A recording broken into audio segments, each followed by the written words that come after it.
Derivatives trading involves substantial risk of loss and is not suitable for all investors. Past performance is not necessarily indicative of future results. So stressful when the world's on fire. Good God. I can't look at this, guys. Like, my strategy is you buy it and you hope that you got a good spot. Yeah, but we all think you're crazy. You don't fight this. No way. The markets are freaking out and you don't think that anything is wrong? Come back tomorrow and I'll lose it all. Should be fun. Good morning, everybody. Well, so I am having some technical issues here. What the heck? NVIDIA, what are you doing? Okay. Okay, so do you see over here on my chart these little squares? Oh my gosh, you got to see the other screen. You got to see the other screen, man. It's like crazy. I don't have a thing added, so I'm gonna add a new.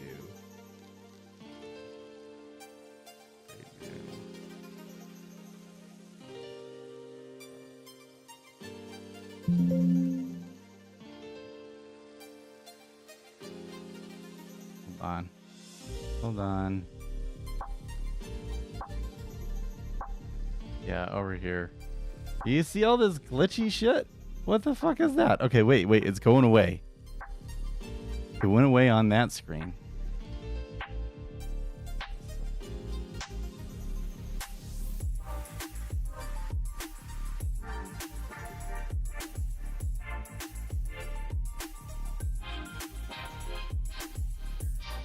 See one right there, though. Okay.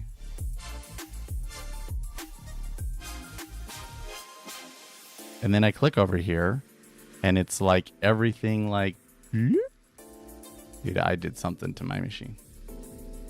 Something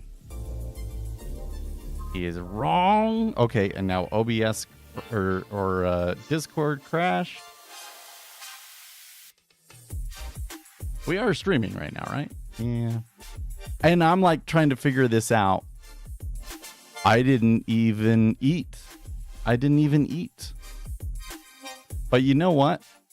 I did do one thing that kind of made it stop. Which was I closed Rhythmic earlier and it went away. Okay, that did nothing. Actually, it made it worse. Have you ever seen anything like this? I don't even know where to begin trying to describe what's going on. I think I might have some sort of a virus. Honestly, I think I might have some sort of a virus because... What the fuck? What is this? It's so weird. Okay, before I turned Rhythmic off and it went away. I don't think that that's it.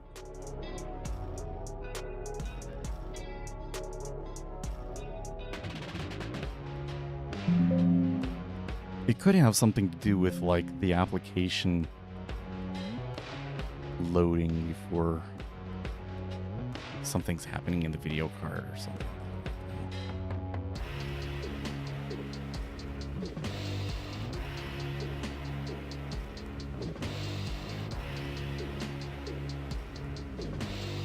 I don't even know where to begin describing what I am seeing in order to okay, what I can do is I can take a picture.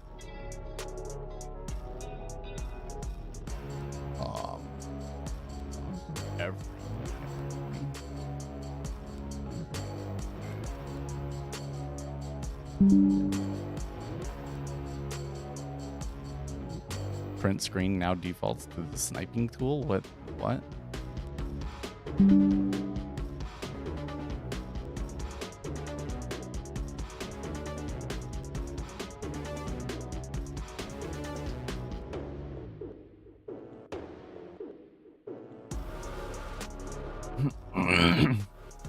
By the way, good morning, Octavius.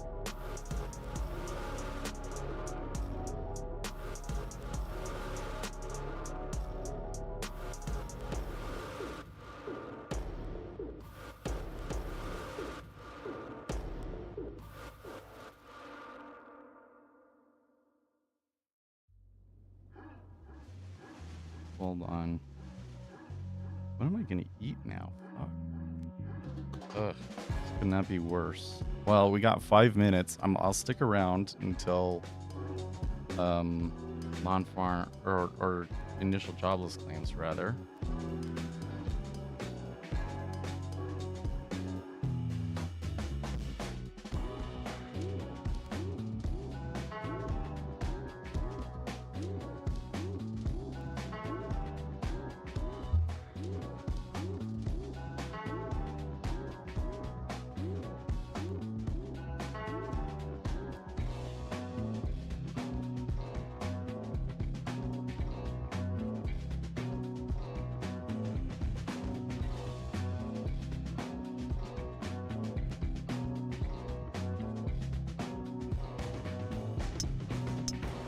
Let's ask ChatGPT, what is wrong with my computer? What is causing these glitchy squares in the picture?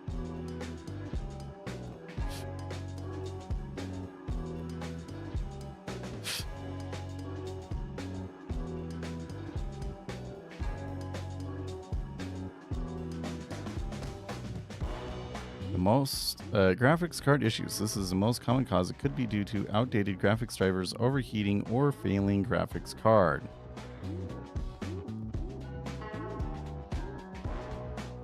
Okay, I'm going to try restarting these applications.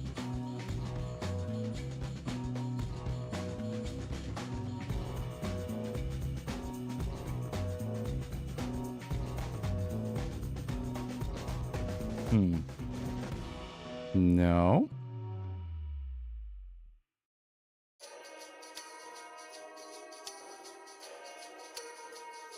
You see this? The fuck is this? The fetch is this? Is there something wrong with my video card?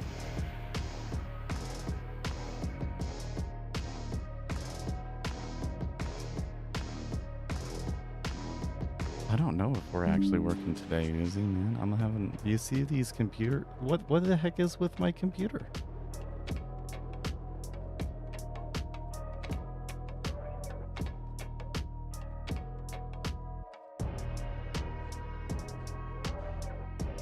Jeez.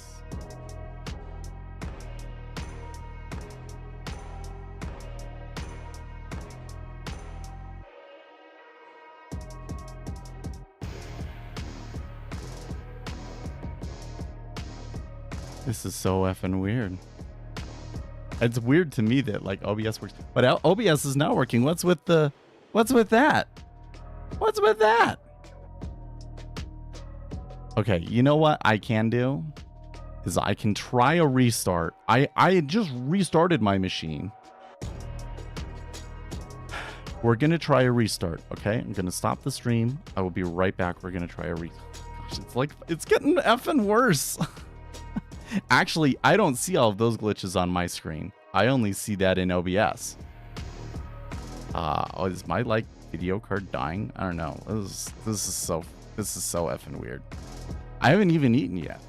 Oh, I'm gonna stick around. Oh no, wait. Let's not do that. Let's not do that quite yet. Let's read. Let's wait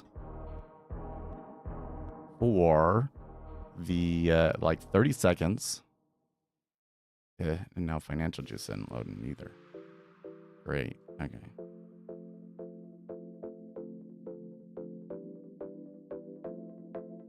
That's weird.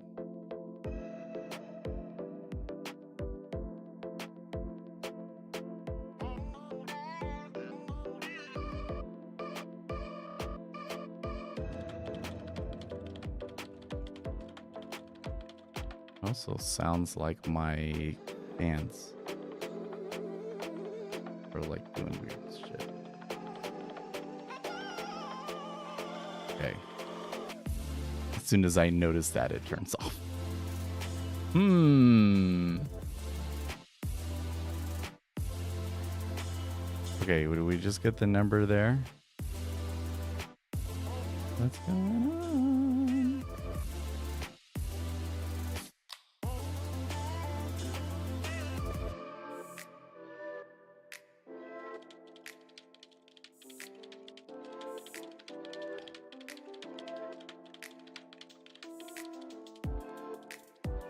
Okay, that's so weird to me that I got a financial juice and like it's not loading anything.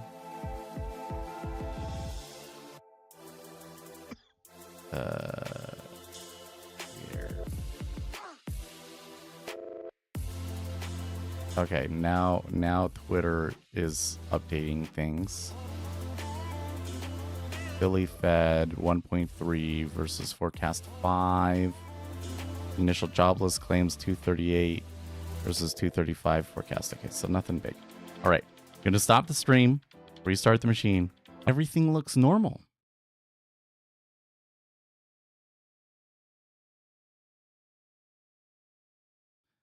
I think one of the things that happened when it was starting up was that my spider utility that oh, right here, it's not started yet.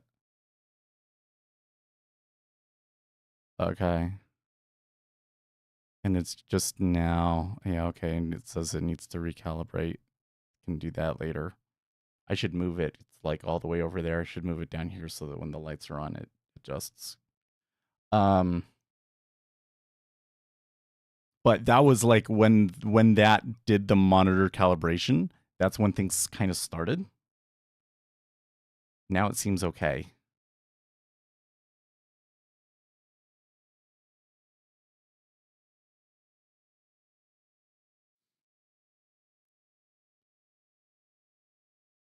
So let's switch over to the camera real quick. Start everything up. Morning again. Octavius, Uzi, Jake, Mission, E. Paul. All the early crew is here. Man. Well, given the news that we had just gotten, kind of seeming a little bit lackluster, I do kind of wonder what we're going to get today. I'm kind of suspicious about that, like, it might seem like nothing's going on, and then, like, we get some freak moves out of nowhere. Like, not freak moves, like strong trends, large orders. Because I do think that some large players have some reasons to be managing and adjusting things. And that sort of a thing will always happen when I'm personally having issues, right? Okay, but it looks like everything is loading.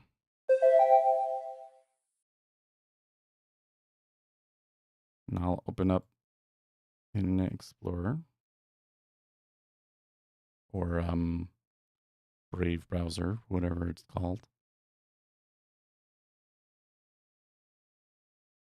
Okay, we look good. So I'm going to go get something to eat. I don't know what I'm going to eat, but we should do that. I'm going to turn the camera off. I will be back, all right?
All right, we're back. Oh, I didn't turn the music on? You know what? You can't win them all. It's just one of those days. All right. There we go. Turn on banana. Okay, well, I missed something. Wow. And that was right at the news. Okay. So was there a piece of news there that was a bigger deal than I realized? U.S. initial jobless claims, 238 versus 235. Housing starts, 1.277 versus 1.37. Philly Fed Business Index, 1.3 versus 1.5. Current account, negative 237 versus an expected negative 206. Building permits, 1.38 versus 1.45. Housing starts changed month over month, negative 5.50. Okay. Okay. So did the housing numbers like slam us down? Did we get slammed down because of the housing numbers? Kind of looks like it to me. There's a big bid there though. Big bid and a big offer. Symmetric thick liquidity, huh? And that's a curveball for me today, I think.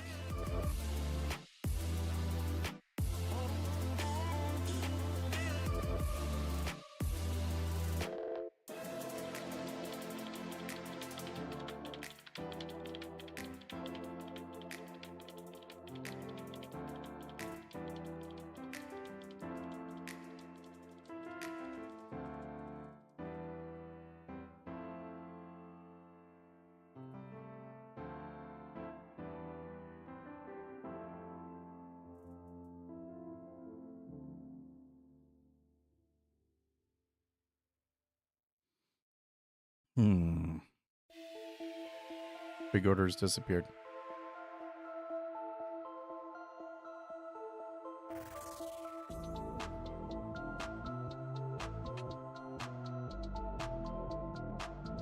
Oil taking off, huh?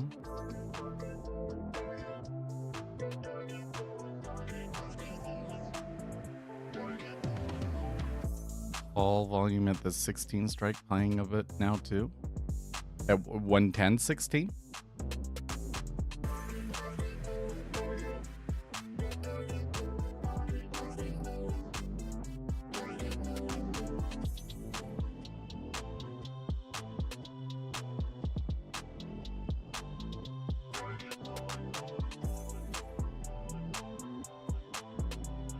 Well, my first thought here is what's going to happen to the yen, right?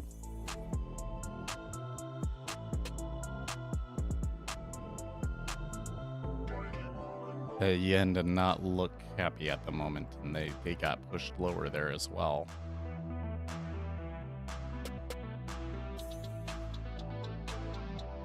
I know it's a down move, but nothing too big in ZN. ES, strong move overnight. Oil looks like it's possibly headed to new highs, still trending. Gold and silver rising a little bit too. Kappa sideways.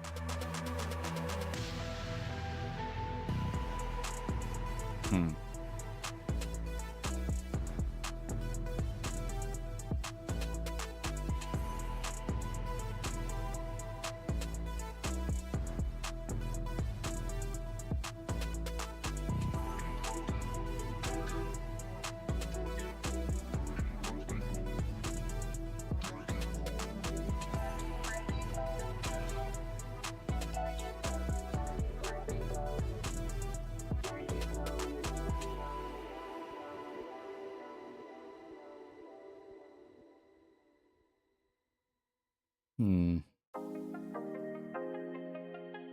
13.3K puts versus 10.2K calls. That's like the total open interest.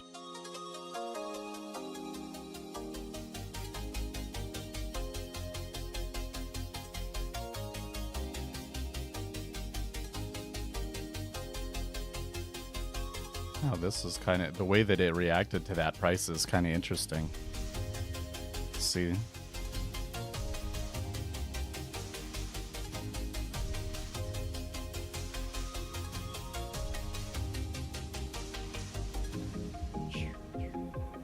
Think they could come back to it? Maybe.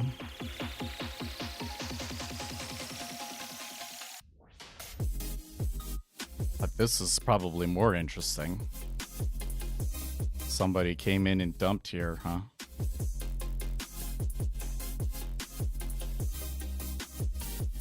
And the yield curve's still steepening too.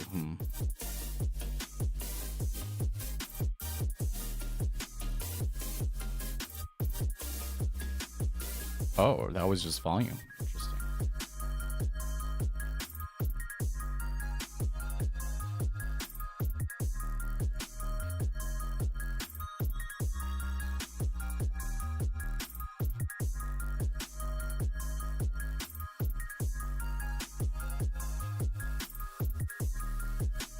The headline on Zero Hedge is U.S. housing starts and building permits plunged to COVID lockdown lows. Really?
Might be a little quiet for a bit. I'm listening to something.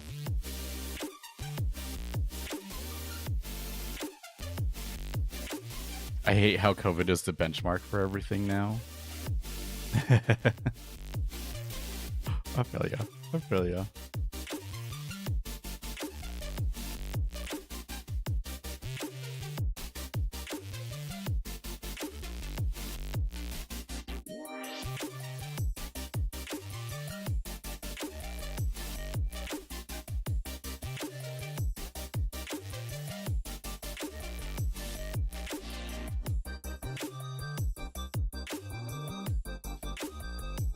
I'm not entirely sure why we sold, because wouldn't the building permits all being a week and everything, that would push the treasuries up, right?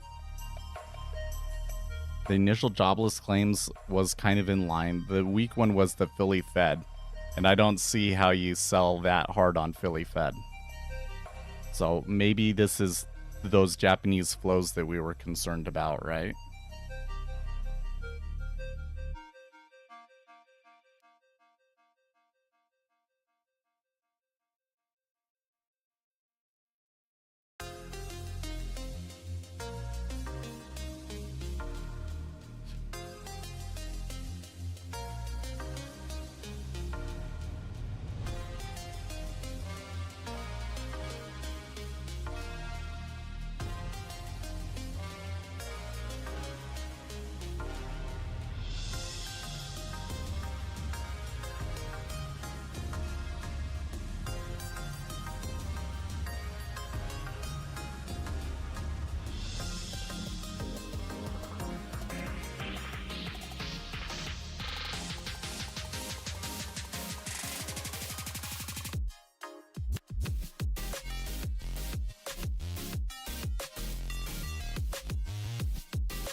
So there are a lot of flows for us to consider. That doesn't give me an explicit imbalance, though.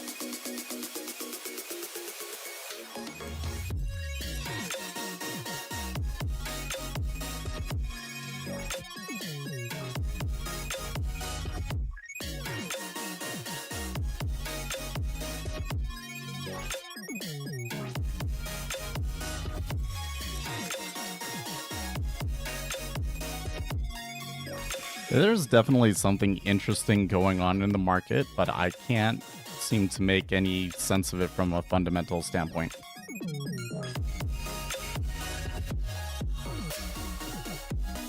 It's just really curious to me. There was the initial sell, they bounced against it, and then, you know, like 30 minutes later, new lows that quickly.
Is that an AI? No, I'm here. I'm listening to something.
What are you showing there, Octavius?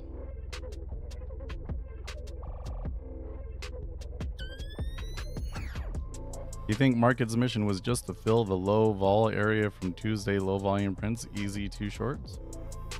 Maybe.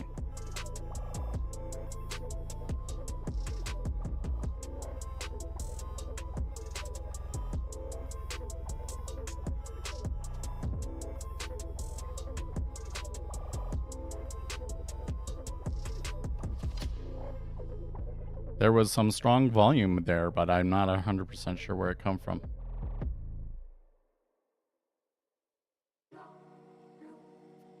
Oh, I use Financial Juice.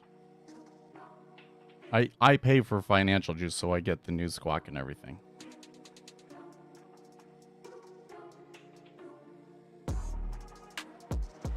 But when I just want to look at a calendar, I usually look at Forex Factory.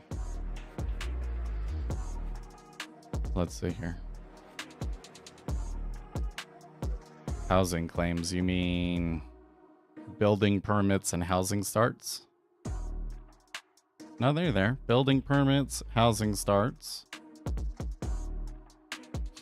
There's a building permits change. Like there's a percentage number that they don't have listed there, but that you calculate that.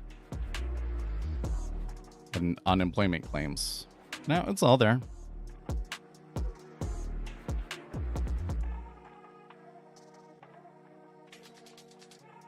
Now, it didn't have the auctions listed. They don't have the auctions listed on Forex Factory. That's one of the weaknesses of Forex Factory, I think.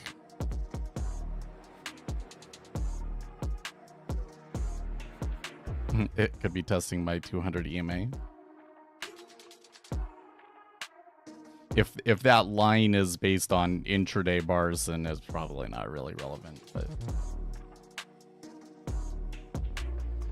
filter out any news by priority.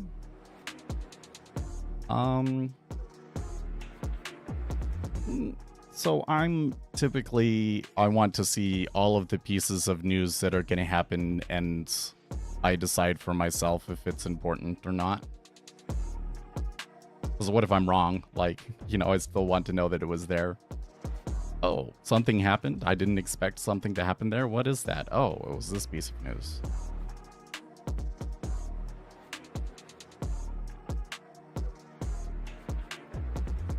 If 30-year is going lower, guys.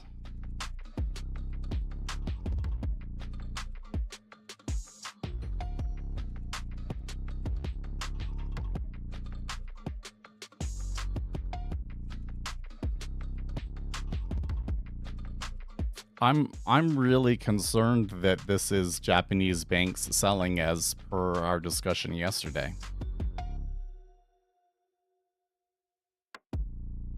It's just that it started at news, so it kind of seems like it should be based on the news that we got.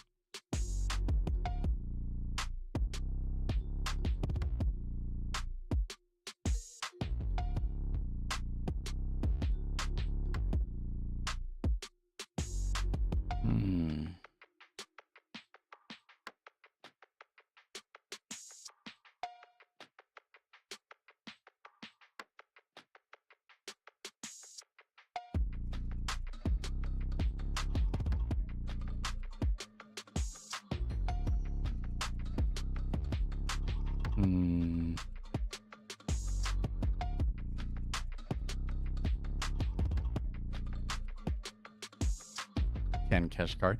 Well, I haven't seen anything coming out of him. So let's go back. Let's go back to an hour ago on Twitter here.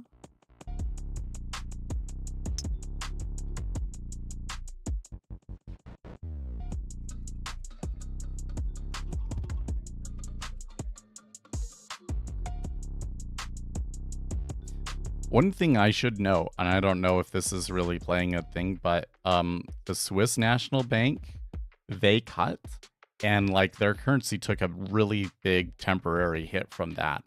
And so I'm seeing some people speculating that maybe other banks will be more reluctant to cut rates now because of the market's reaction to that.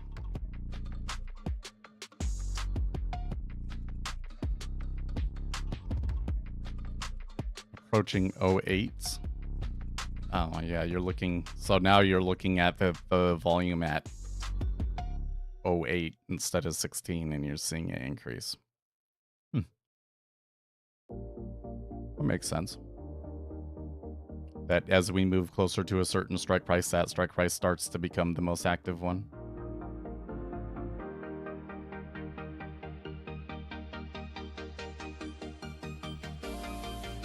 Like, are we getting more activity at 08 than 16 now?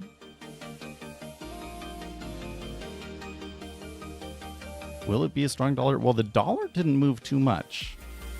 The big thing that changed here that I'm seeing is that we are getting a larger change in the yield curve, particularly on the long end of the curve between the 30 and the 10. There's some significant steepening.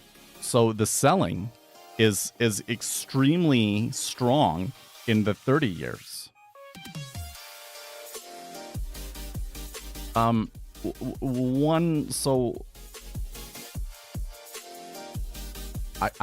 still stuck with Japan. So there's two things going on with Japan, I guess I should mention. One is that there is a bank that they're saying is going to sell a lot of its assets because they have too many unrealized losses.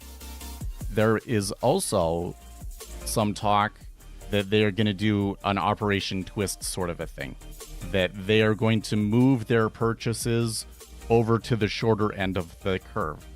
So if there's going to be less buying in the 30 and more buying in the 5, that could explain some of the steepening that we're seeing. I don't think that completely explains the activity that we're seeing, but it might explain why the spread has changed so much.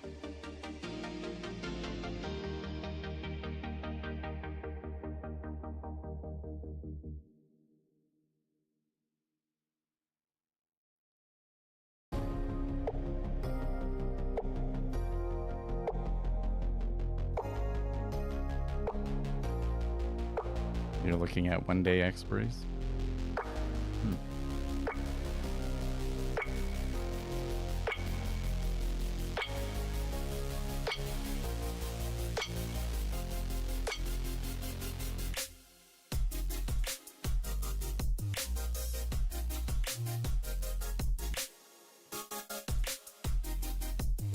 I'm looking at my face here, and my right eye is starting to get a little droopy. What's with that? Am I tired? I guess. I've been sleeping pretty good the past few days, but I don't feel like it, man. I feel exhausted.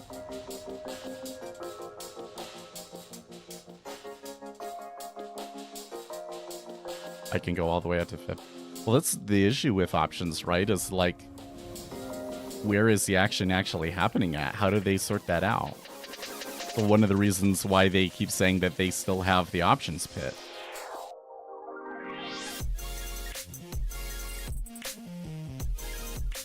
So I guess, though, like when a large transaction happens in the options pit and comes through, that would be of particular interest to us, wouldn't it?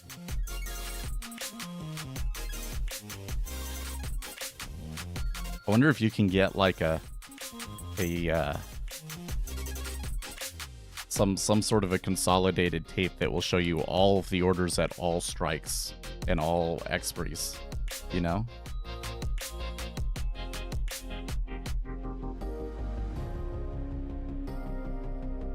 Volume spiked at 16 strikes before everything took a shit.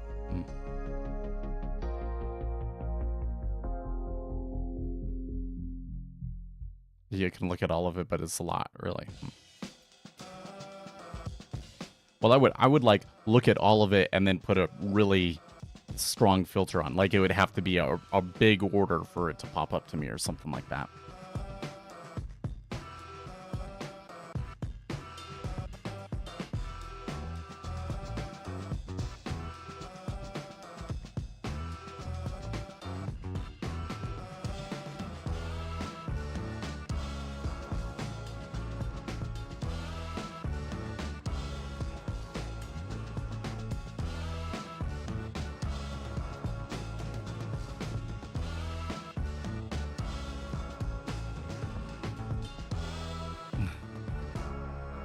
I'm browsing on Reddit here.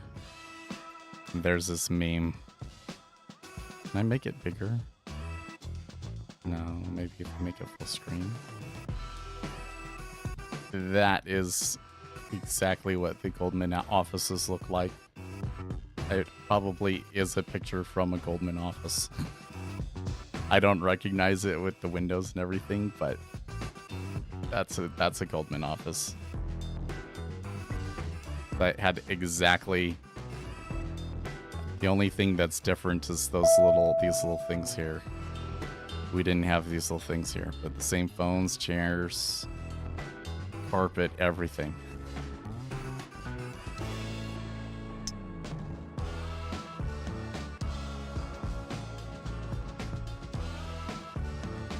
Someone is holding a single call option at the 101 strike. That is funny. I wonder how much he had to pay for that.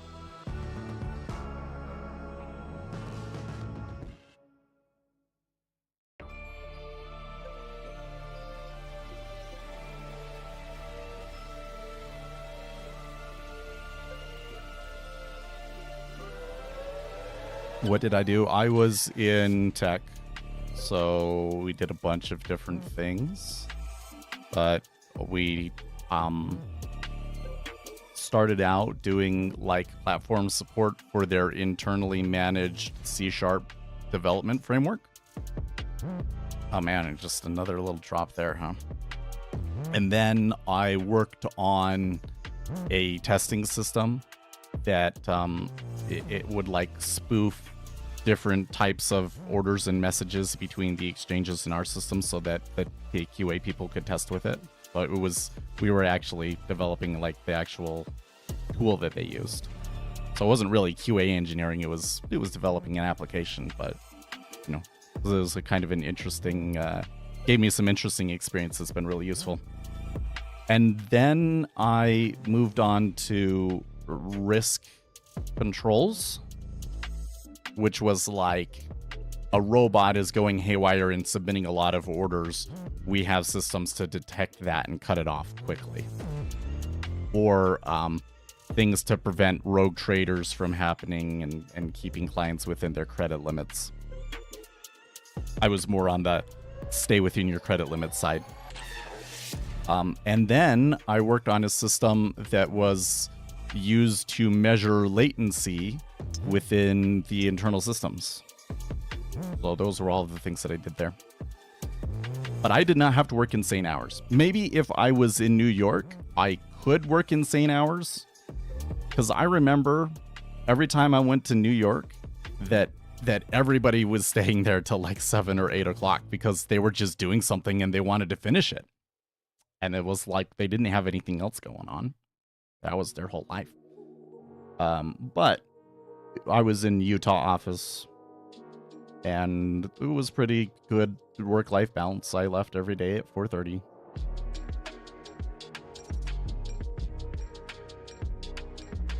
Probably should have moved to New York. Maybe would have taken a different career path.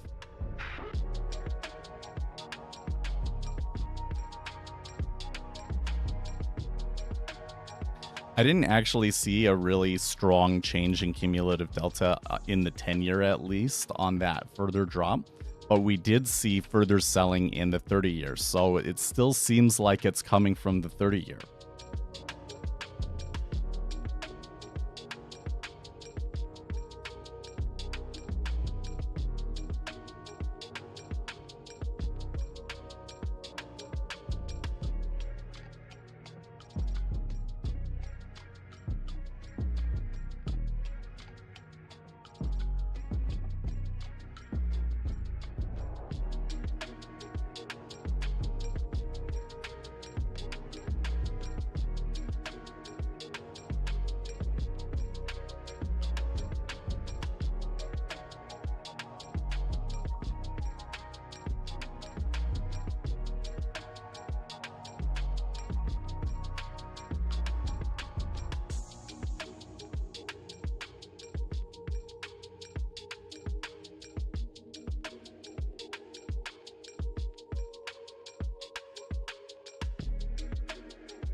keeps going, man. It's still going.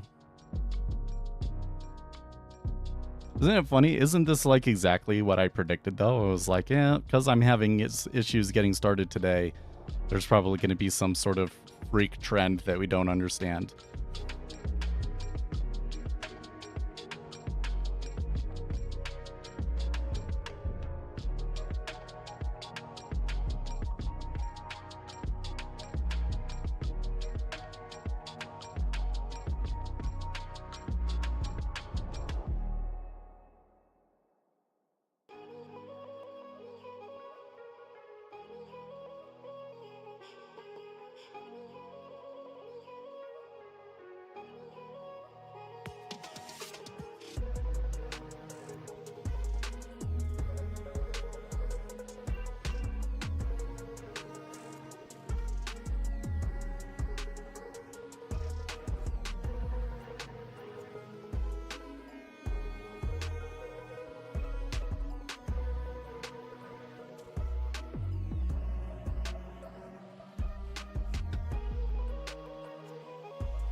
Oh, you can see me? You know, it's something that I haven't looked at in a while, but like the block trade alerts that you get. You know, when I was trialing News Squawk, one of the things that I would get through News Squawk that I thought was really interesting was that they would report on block trades, and they'd be like, "There's a large block trade coming in at."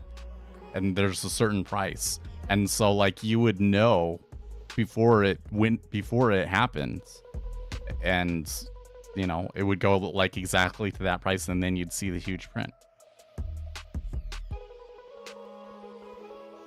When is the perfect time to trade treasury bonds? Is it a specific time? Well, bonds are most active between 9:30 and 11:30 Eastern time. 9:30 is when the sorry, not 9:30. Did I say 9:30? 8:30. 8:30 Eastern time is when the pit session for the Treasury futures options starts, and 11:30 is when the London exchanges close. So that's like the most active volume time. Behavior outside of that is different.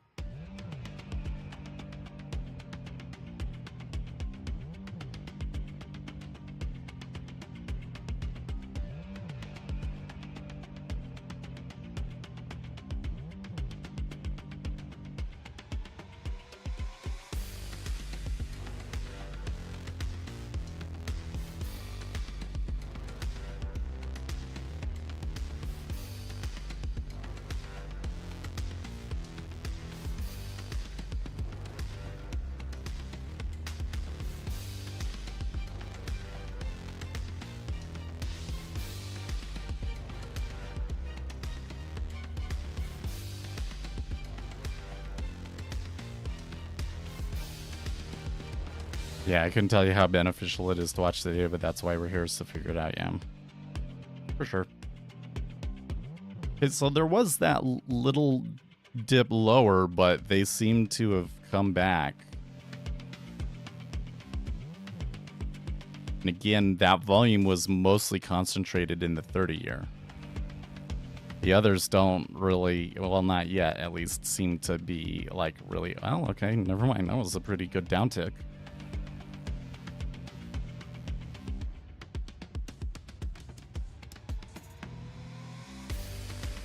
I'm seeing a lot of weakness in the Japanese yen right now.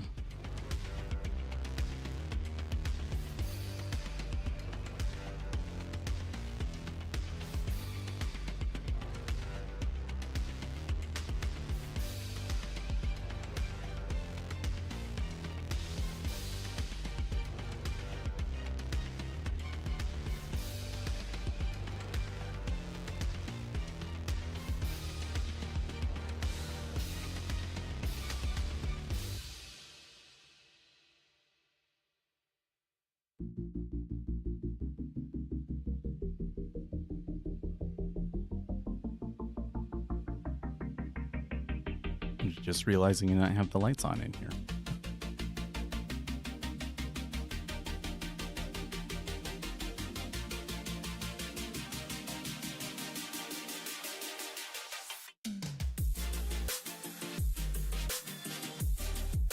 Seems like a lot more volume executed on the put side. I'm gonna bet that if you took like a 10-minute moving average, that would do a pretty good job of telling you whether there's more volume on the put side or the call side. How long did it take you? Forever. Here's the thing. My standard of profitable is 5 years. 5 years. Like you can't even judge your performance until it's been 5 years. So whatever you've been reading that's talking about, oh, there's a certain, like, you just get over this hump and then you're profitable sort of a thing, is those people probably don't know what they're talking about. Because you need 5 years of data to really even make very good conclusions about the effectiveness of the strategy. And the way that I'm currently trading right now, we've been doing it for about 4. And I don't do full-time trading. Full-time trading sounds like a nightmare to me. I don't know why anybody would want to do that.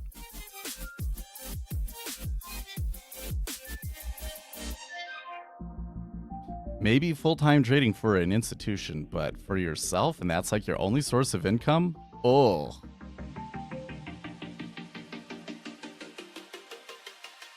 I couldn't say consistently profitable until moving to algos. Yeah. Well, I think that a lot of people's idea of like consistently profitable, like scalping and making money as a market maker, you would probably need to have robots to do that. Yeah. Yeah. The only source of income. Yeah. That's a nightmare. Yeah. Everybody, let me tell you something. Sergio Rossian, you don't want to listen to the guy that is trading full-time and that's his only source of income, okay? Because it's that in and of itself is a bad trade. Income from trading is inconsistent. It's extremely stressful. The amount of effort that you're putting in compared to what you get out is like absolutely insane, and it's just generally not worth it. It's not a good trade. Somebody that's really got a good trade going on starts a hedge fund and makes money from the management fee. Like that's the good trade. If you're making a trade, that's the good trade. That would be the person that I would listen to, right? Paycheck pressure in trading is a rough mental beat. Oh, yeah. I can't even imagine. So I wouldn't look for that. Maybe in stocks. Maybe there are some people that are trading stocks and options, different thing. But futures trading, no. Full-time scalping futures, it's crazy. It's crazy.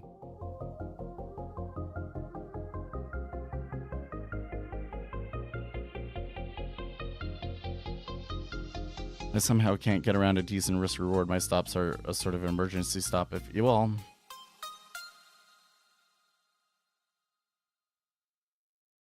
Yeah, keep your day job. There you go, exactly. I think that when you're starting out, you want to have an equal risk reward, but as you get more advanced, you probably will adjust that and start taking on more risk, right? But only because you understand the situations where that's really going to screw you over so that you can avoid that fat tail altogether, right?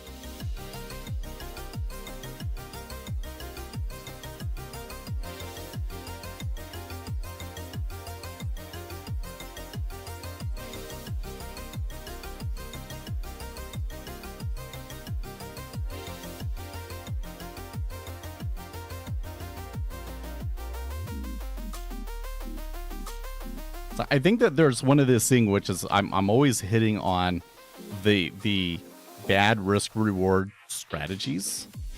The reason I hit on that is because people use those strategies as evidence of some sort of underlying market behavior. It's like, this guy, he made some money trading this way. That must mean that this thing works.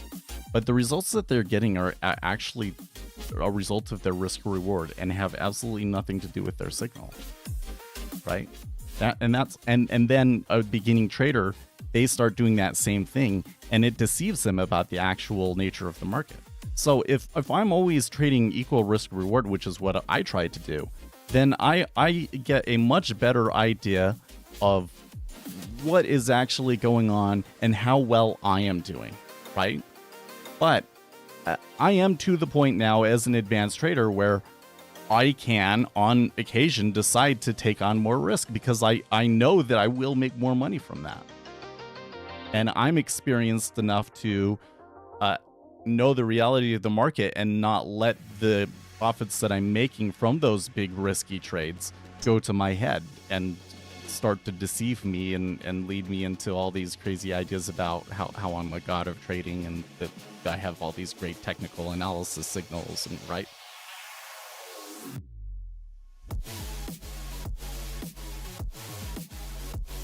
Personally, though, I also like to keep the risk low most of the time, so.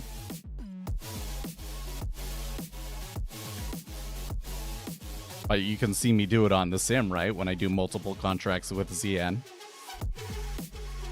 I will take on a large amount of risk for a very short time.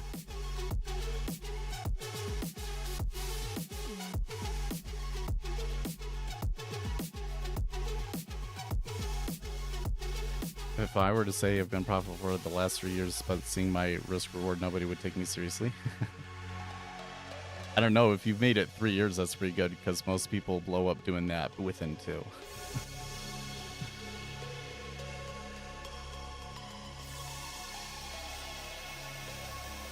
When I'm like on Reddit and I come across somebody claiming to be profitable and they get into that kind of argument with me, it's always less than 2 years that they've been trading.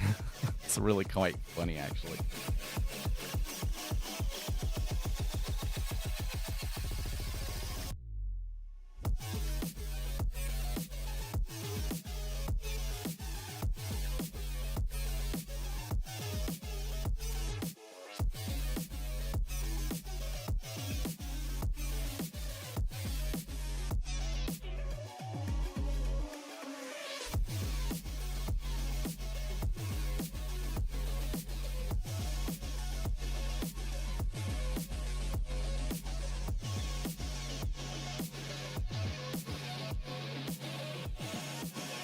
I think it's too late for me to change my career at 25. I want to go back to IT school and start working in this field. So if you want to like work in finance at a bank, that would be a difficult change to make. If you just want to work in IT, then you can totally make that change.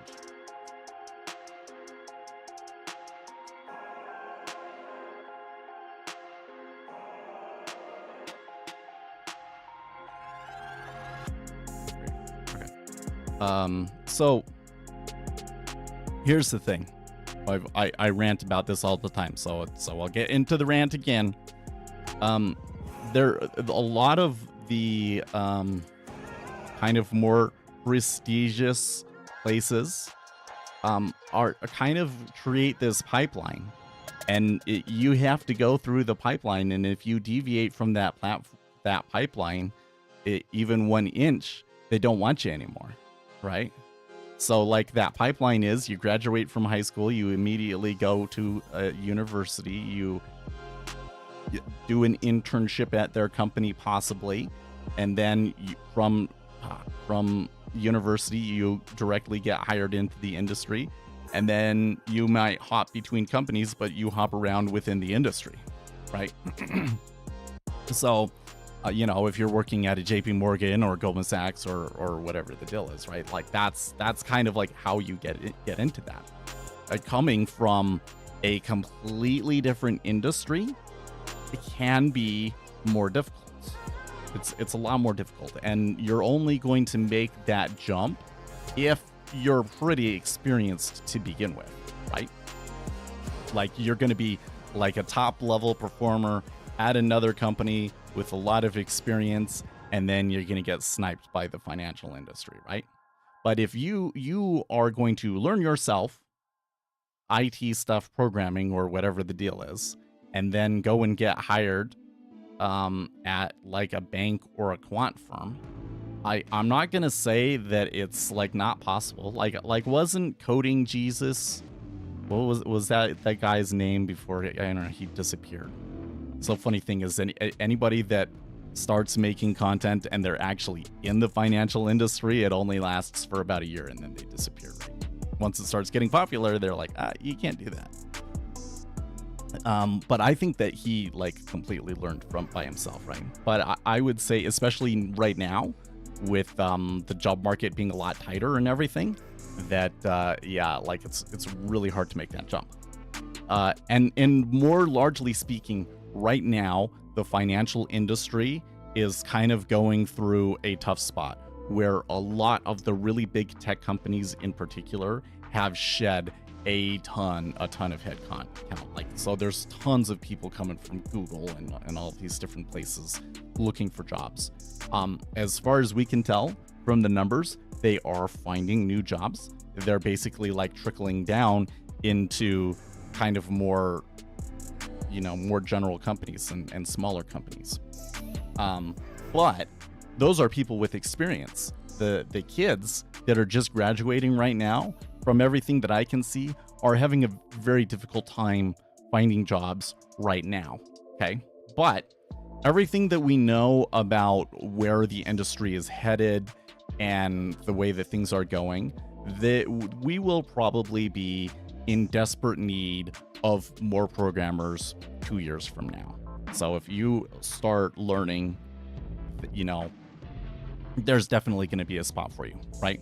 Now, if you do start learning, one of the key things is you really need to learn like deep experience and knowledge, because a lot of what happens is you'll get these kids that go to a coding camp or whatever the deal is, and like they understand how to use React or whatever the thing is that they were taught at that school, but their experience is not broad enough that they can do anything else. So once you start to introduce a framework that is, and tools that were built by that company and are specific to that company, they're like completely lost, right?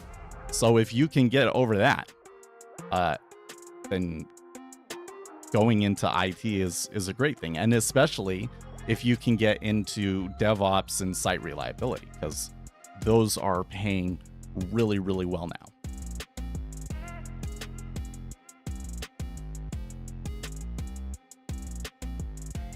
I don't have the nerve to dollar cost average.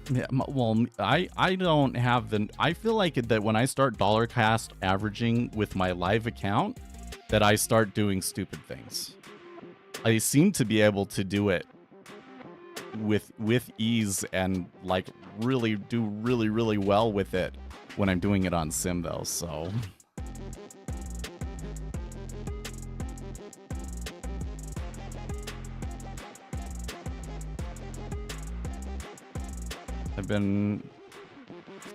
I have been for the past 7 years, but it's the Switch spawns that fetched me the success. That's because looks like this are still hanging around. Okay. I want to go to the automotive industry. Oh, that's interesting.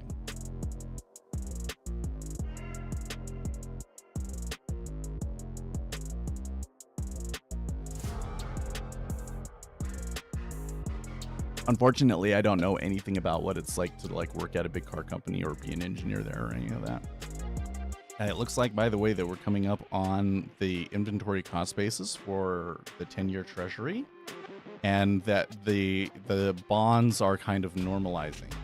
Also, I'm seeing a pretty strong and consistent trend in the 10-year.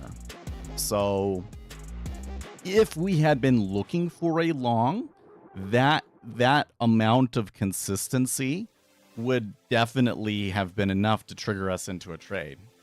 I'm not saying this to be like, like here's a trade, but just if you're new here, that's the sort of thing that we're looking, is just a really consistent shift in cumulative delta. It wouldn't be worth a whole lot. It's only a few ticks, but like that's the sort of thing that we're looking for. Now, when I come over here and I look at my flows, jobless claims, that's kind of like I don't think that I get anything from that. Housing numbers, that should cause bonds to bid. Philly Fed Business Index, that should cause a weakness. So just up to there, I think that we're kind of like, I don't really see a strong flows going either way. Kashkari and Barkin, they're later. 4-week bill auction, these auctions, they've been pretty good. So I would probably consider those to be positives, slight positives. Possible selling from flows from Japan. So this is extremely speculative, but that would be a really big sell. Now, maybe the sell that we had was that. Maybe that was what happened and they're done now. And that kind of flips the balance of power over to buying again. I don't know. But overall, I don't have enough there to have a really strong conviction in the flows being either direction. So I'm kind of sitting here watching it. Plus, I had a very bad start. And I kind of get on this thing that like, okay, like when the very beginning is bad, because the best trading is going to be early in the session. When I have a bad start, that probably means I don't take a trade. But I think that we've caught our bearings enough that we could take a trade. I don't want to take a trade right here because you're kind of coming into the neutral zone, no man's land, where, you know, like between 13 and what do we got, 16, let's say. So like this kind of low volume area right here. That is where I kind of see buyers and sellers starting to battle with each other. So that means that this location is not necessarily a super great risk reward position. It would only be if I had a strong conviction of the direction of the flows and they were in line with the imbalances that I'm seeing in the market orders. I am seeing an imbalance in the market orders long, but I don't have a strong conviction on, you know, predicted imbalance. So no trade.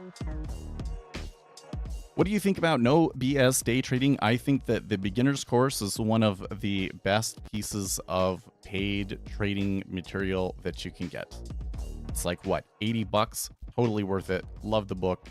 It's a great start. It's not some sort of a silver bullet or anything like that. You go in. I think that it helps you understand what's going on in the market, but it doesn't really give you a profitable strategy. He describes certain patterns and things that you will see on the DOM that kind of explain to you how the game is played. But like in terms of like taking those signals and things like that, I wasn't able to have success with. So as long as you have the correct expectations. And like the big thing is that they he kind of discusses context. Well, when you watch his live streams or when he does his webinar, he talks about context. And that's kind of what I'm trying to teach you here, is like these are the things that kind of how you can systematically analyze things to figure out a context and know how things are going, so that when you do get a good kind of signal and a spot and everything, you can act.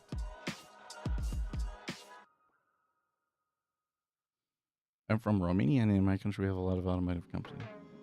One of the things that I wish I could understand, but I just, you know, it's like impossible for me to get the resources to understand all of this, is the different rules and regulations you have in different countries. Because there are some countries that like you just aren't allowed to trade futures, for instance. And I don't know how that works. And then there's like every country. So I wish that there was like a consolidated guide of that information, but there's not. Okay, so we are about to get some numbers here. Let's see, what do we got coming? Oh, Eurozone consumer confidence flash. Okay, that's not something that ever has affected us, so probably not a big deal.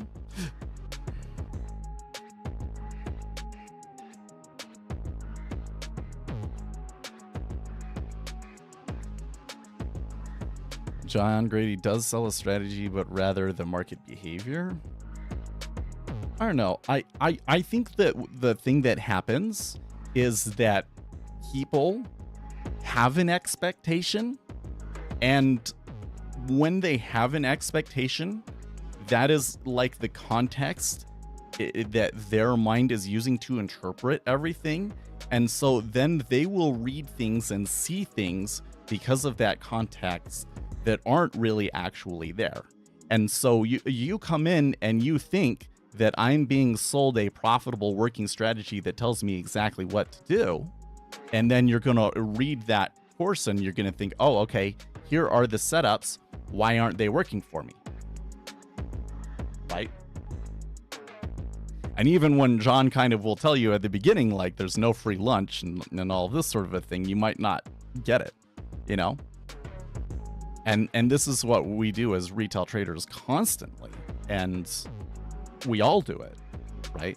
Like all of this talk about technical analysis and sticking to your strategy and things like that. Well, you're coming in with this expectation that we're learning how to day trade. But all of the stuff all of that material was not about day trading, right? So you make all of these misinterpretations about what the market is and what works and doesn't work, all because you were reading all of this information within the context of your day trading when it really didn't apply to day trading at all. And that's where you get like 90% of the stuff that retail traders say about day trading. It's almost every, you know, I would venture that 90% of retail day traders are trying to trade off of some sort of technical analysis. And as far as I can tell, technical analysis, like reading charts in particular, is not really very effective on intraday time periods.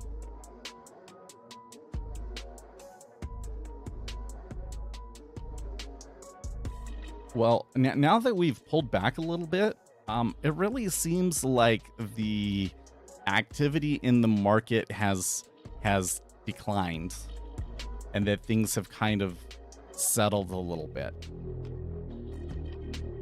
So maybe this was just, well, no, I don't think I could. I was about to say this must just be there was a large sell meta order and that's how long it took for that to like subside and now we're coming back, you know, and it's just settling. But there has been pushback in the 10-year. They very consistently bought the 10-year there. So that is a counterflow. It's just, will that counterflow continue and push us maybe back up to 16? I don't have anything that says that, so. And especially when we're just kind of going dead at 12.5. You might want to wait a little bit longer. Like, maybe another 15-20 minutes.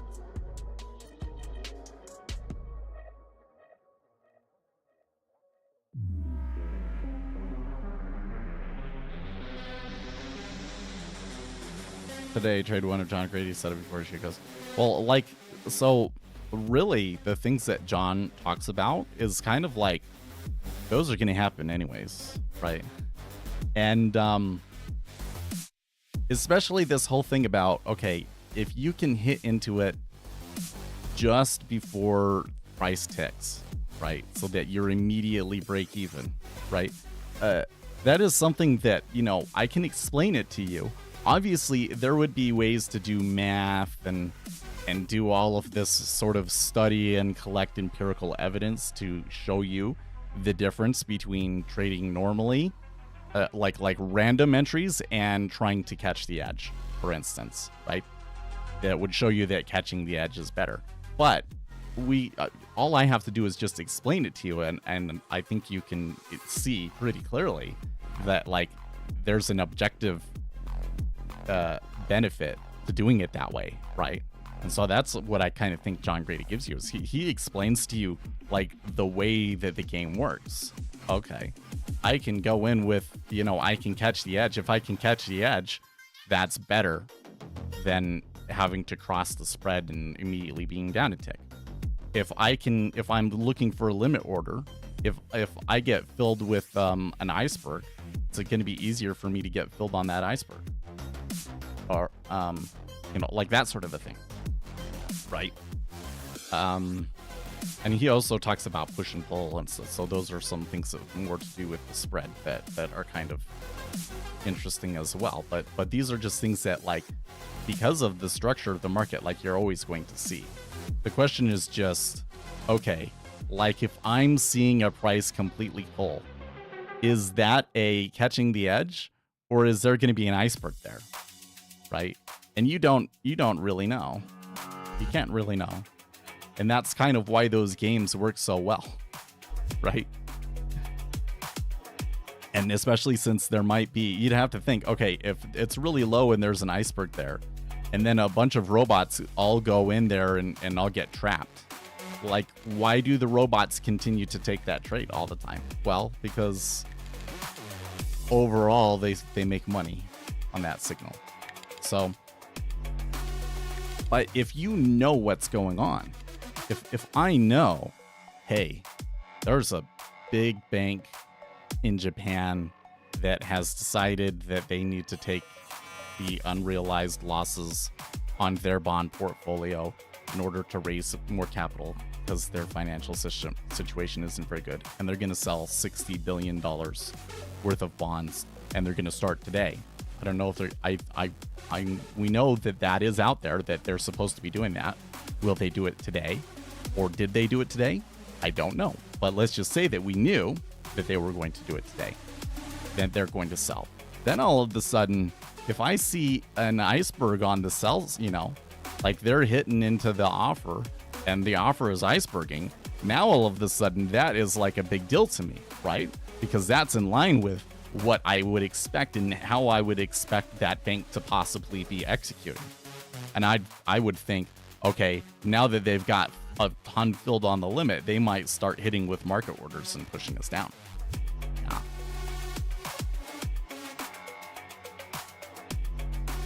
Right? And that's how you're able to use the information you get from John Grady and combine it with what you know about the actual market to be able to, find good trades. Now, the problem is like, how informed are you to know, like, that orders like that are coming? I think that we have a unique situation here, possibly, if we start to get that kind of selling in the treasuries. But especially because it's summer, those opportunities are going to be few and far between. So that's kind of the challenge.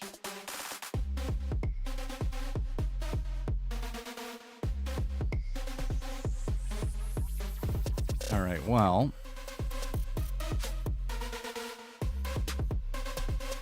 we got a little bit of a false breakout. They're coming back to the lower end of this range here. I'm still not really seeing any clear kind of stuff going on. I am noticing that Bitcoin is taking a little bit of a dive, like they're erasing the overnight gains.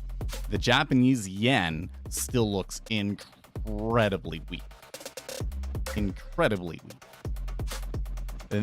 Which is kind of curious because the dollar does not look all that strong to me. I mean, the dollar did move, right? Oh, there was a little bit of strength overnight, way back here, right? So I think that might be partly the Swiss National Bank cutting rates and all of that. But here in the session, the dollar hasn't actually been moving that much, even while the Japanese yen just continues to get crushed. What's the seller's cost basis? Yeah, 13.5. I have what Uzi has there. I kind of feel like that we already kind of kissed it, and so I kind of feel like that was already passed. Unless we're going to cross back to the other side and we get to 16.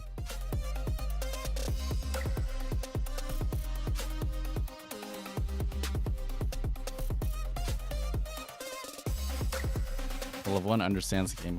I mean, if you know that a large player is going to come in and sell, then it's easy, right? If the big guy is going to come in and sell, then it's like almost hard to screw it up. You just got to sell before them. That's all you got to do. Sell before them and hang on for dear life, right? But if you don't really know for sure, and there's all of these other things that could be possibly going on that can cancel that out and things like that, then like where you specifically decide to get in, when you specifically decide to get in matters a lot, right? That was one of the advantages you had if you were able to spot it when the trading pits were around. Yes, for sure. Because you wouldn't just know that there is a large meta order being worked in the market selling. You would know who is executing it. You would be able to identify a specific person or group of people that were doing it. And based off of that, you might be able to work out who and why.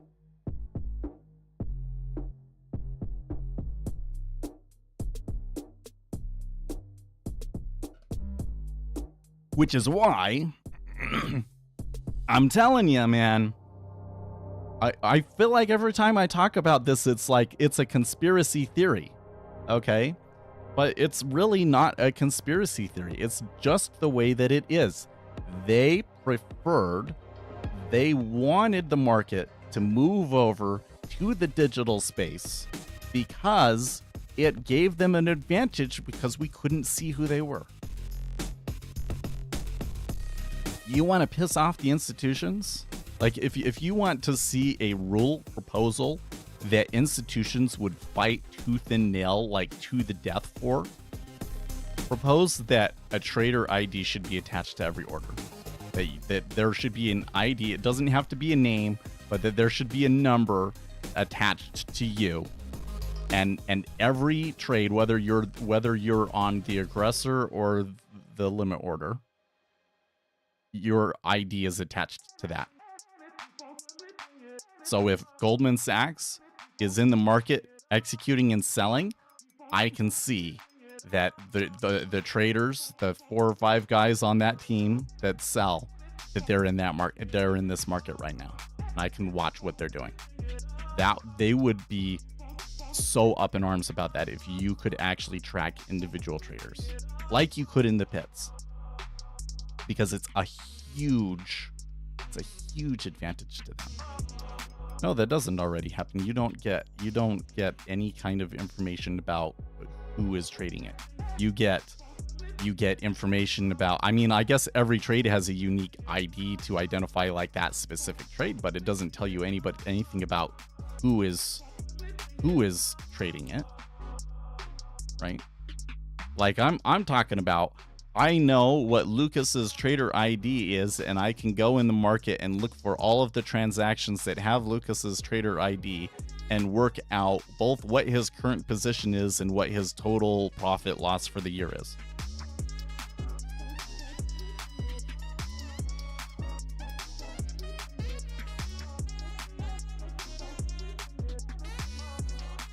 If Congress made a law like mandating that, the industry would absolutely flip out.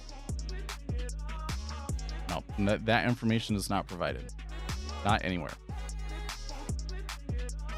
There is no data feed that I know of. There's no information even on the CME website about like orders being attached to specific people.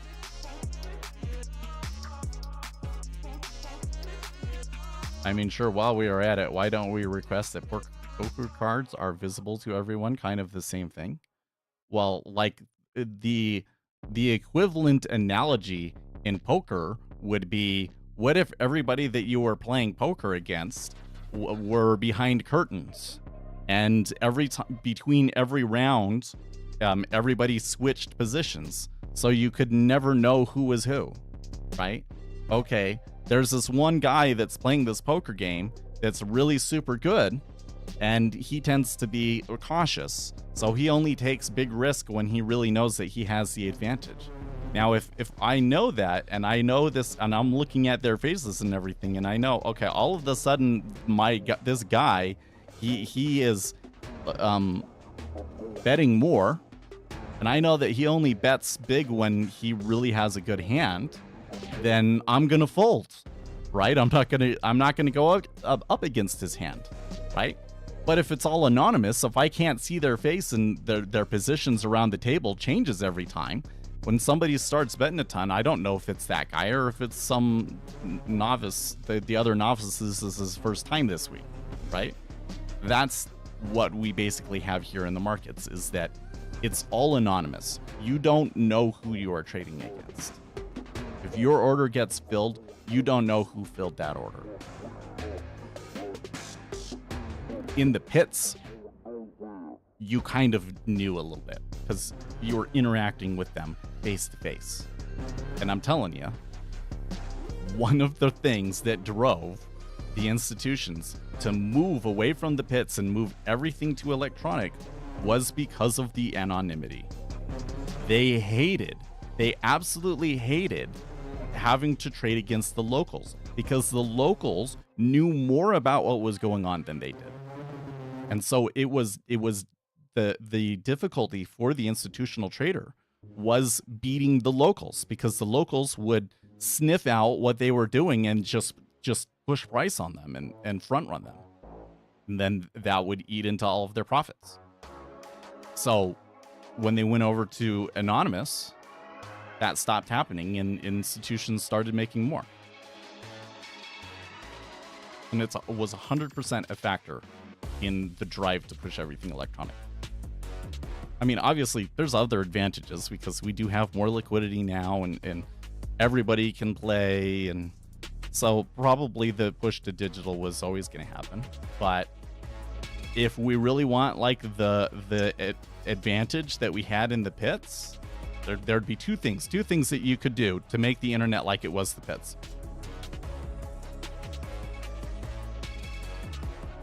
Have trader IDs attached to every order. We already talked about that. The other thing would be like public chat rooms of some sort at the CME, like a place where everybody that is involved in the market communicate. Only if you are registered or whatever the deal is, you're actually trading, can you post there. That's the other thing that's missing. But right, because before you could say, oh, here's this guy, he seems to be doing well, I'm going to talk to him, etc., etc., etc. Now you don't have that. There's no real trader community whatsoever, aside from little groups like us.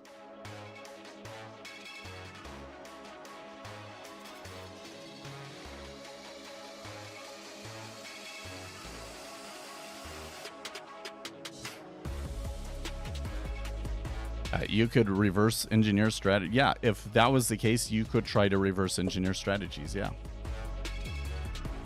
I'm telling you, if it was proposed, people would flip out.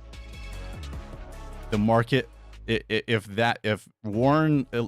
Elizabeth Warren, okay, today came out and said, we're going to have a rule where there has to be the trader ID for both sides of every transaction, every fill, there should be, you don't know who that ID is, but there's an ID attached, and you can see that this guy that bought, he sold yesterday or whatever the deal was, right? If Elizabeth Warren proposed that, and Joe Biden was like, that sounds like a good idea, if this can get through Congress, I will absolutely sign it, the financial industry would have a complete conniption fit, and everything else would be dropped to stop this one thing from happening. I kid you not. It would be a huge effing deal. And you think about it as like, oh, well, okay, that might be kind of interesting thing. I don't know, might have some changes in the markets. But for some people in the industry, it would be like the end of the world. Okay.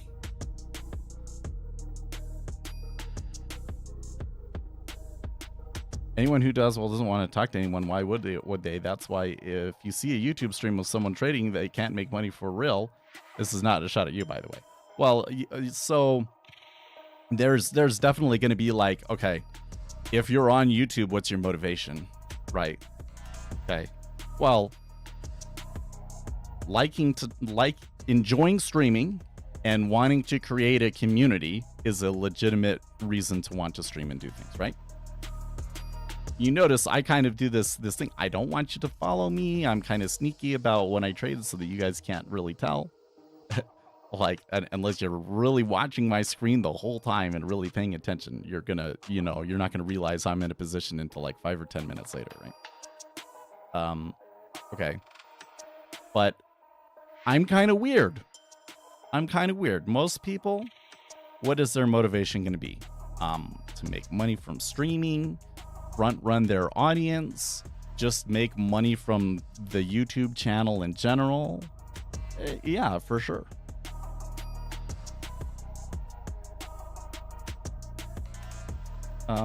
Wasn't there something about guys using Reddit and grandma's kitty? What the hell are you talking about, Octavius?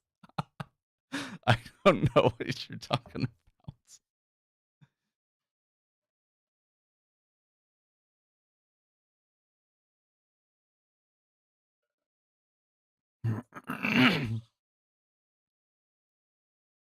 There have definitely been stories, though, about people manipulating markets and trying to front run an audience.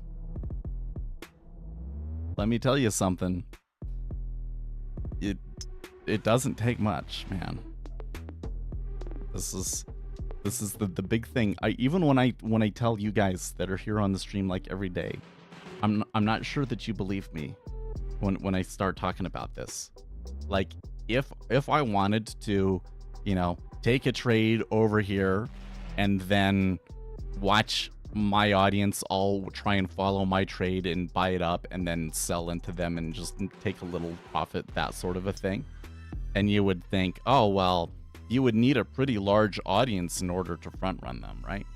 No, it doesn't. You don't have to be very large at all.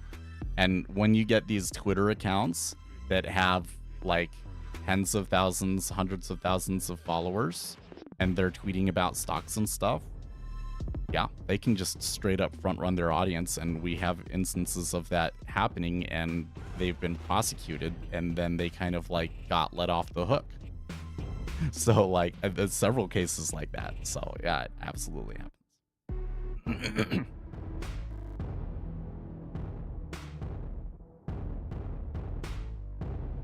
So I take extra precautions to ensure that we're not doing that. That there's no question about that sort of thing. Are seeing a little bit of selling in the dollar here now. That's interesting. The Japanese yen is actually maybe recovering, and we've just been like really stuck at 12 for a long time. Got a perfect example for you guys regarding this? I don't know. But I'm thinking specifically of a story that somebody in Discord told us last week, or when we were watching the Roaring Kitty stream, where because he was like straight up in this Discord group where the head of the Discord group was pump and dumping, front running his audience, and they prosecuted him in Texas, I think it was. But then, like, something happened at the last second that let him off the hook. Like some sort of an appeal or something. And so the guy is back to doing it again. Just like, oh my gosh. So that last tick was a tick up completely on one large 56.91 lot buy order that came and ticked it up. It's very curious to me to see such a large order in that spot where things are kind of getting quiet and slow, and then to see the market like just not do anything afterwards is a little weird to me. I'm kind of sitting here wondering, why would anybody buy that much in that spot like that? Normally, a large order like that, you don't put it out unless you want people to see it, or it's a mistake. You have to. And I don't see why, you know, if it's been flat here for so long, why would you be forced to puke there like that? So maybe you're buying to try and trigger everybody and get them to break out higher. I don't know. That's kind of weird, man. I'm really apprehensive about what just happened there. When I start seeing big orders like that, you know, like I want to be like in before those big orders, and then I start seeing the big orders and okay, there you go. You need liquidity. Here's the liquidity. I've done my job, right? I made my money. But you know, like seeing the big orders and getting in after them is kind of, you know, I want to avoid that. I want to avoid entering positions against big traders. So probably not going to take a trade off of that, but let's watch what happens, right? Something like that would cause something to happen, but it's kind of weird. It's kind of weird.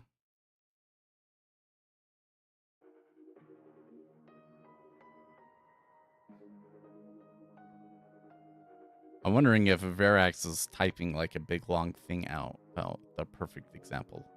Or maybe he put a link in his example and then we wouldn't be able to see it.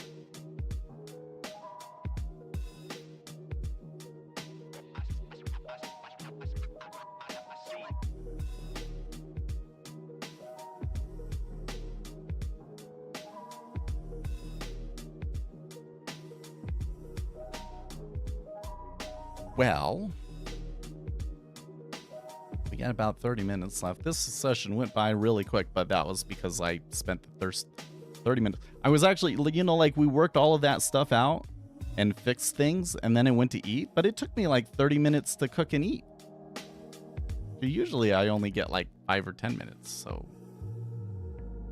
I don't know. Yesterday, I did my workout. I was all excited because I had a pretty good workout on Monday. I was ready to come back in and do it again, and I got about halfway through the workout, and I was just spent for whatever reason. So I'm a little concerned about how quickly I seem to be going from I feel absolutely amazing and like I just want to lay down and do nothing, like completely demotivated. So I'm going to be taking work off next week. I'll still be streaming because we're not going on vacation. We are going to go on vacation like later in July. And then I will probably not stream that week. But I got some days that I got to take off before July 10th, basically, or I lose them. So I'm going to take next week off and program. So I hope that I'm feeling good during that time and that I get a lot done. Because sometimes it's, you know, I don't know. You know, I don't know. I won't get as much done as I want to a lot of the times. Well, I have a couple of scripts that I should write. Sometimes I will like just get stuck on trying to write the script and not go anywhere and, you know, spend hours and not really write a whole lot down.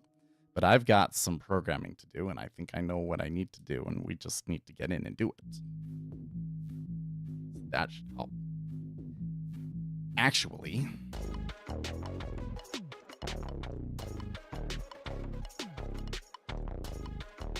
let's make sure.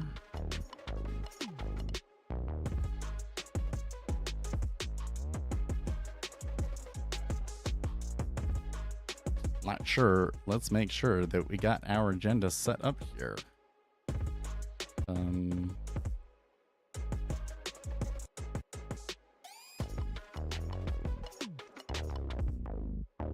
Okay, so one will be avoid news indicator / strategy. One of them will be back testing cached data. one of them will be converting old indicators to new cached version. One of them will be momentum strategy.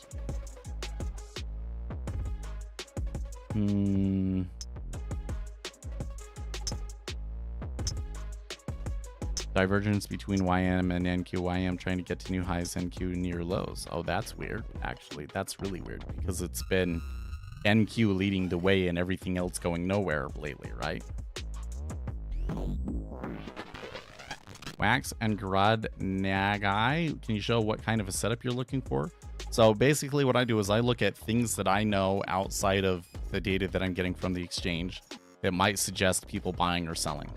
For instance, this information that I have here on my notes. Which way the jobless claims were. Japanese banks selling bonds. Fed speakers talking. Auctions. People front running or people placing bets on what the Japanese inflation numbers will be tonight, right?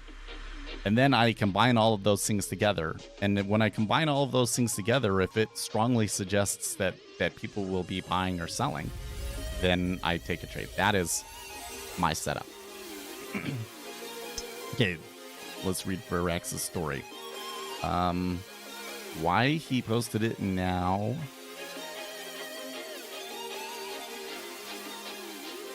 Why he posted it now and when did he get in? Well, he got in back at 15 cents. After that, he made a pin post where he told everyone regarding an AMD options trade that he usually enters, and then he posts on Twitter and private Discord he enters with big size 100 to 300 contracts, and by the time he posts about it, he is already up on the trade, and it's real because his trades came up on the tape. Of course, after that, he blocked me. Oh yeah, sorry, just totally. Oh, we have quad witching tomorrow. This is a good point, Lucas. You know what? We should list that on here. Quad witching tomorrow. We often will get pinned going into the quad witching. YouTube blocked the first part. That's kind of weird. Wait, is it just maybe not showing up in no? Even if I switch between live chat and top chat. No. Oh, actually, you know what? I coming over here to Zero Hedge, and they say tomorrow's OPEX will be the largest ever and opens a window of weakness as Gamma unclenches. Oh, yes, I forgot about this, guys.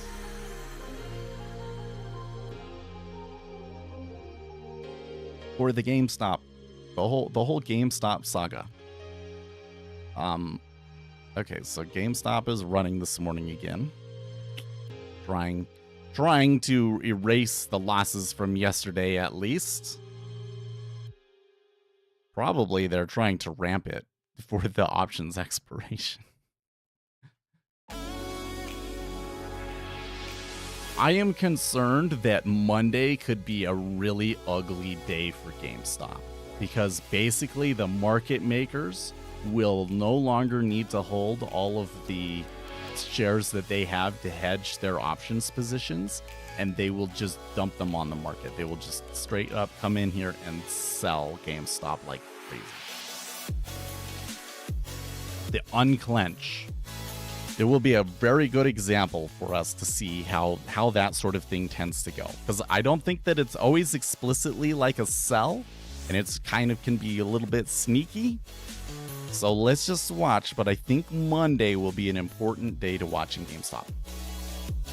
Now, everybody thinks that it's like 35 days from when Gil executed and stuff. I just can't.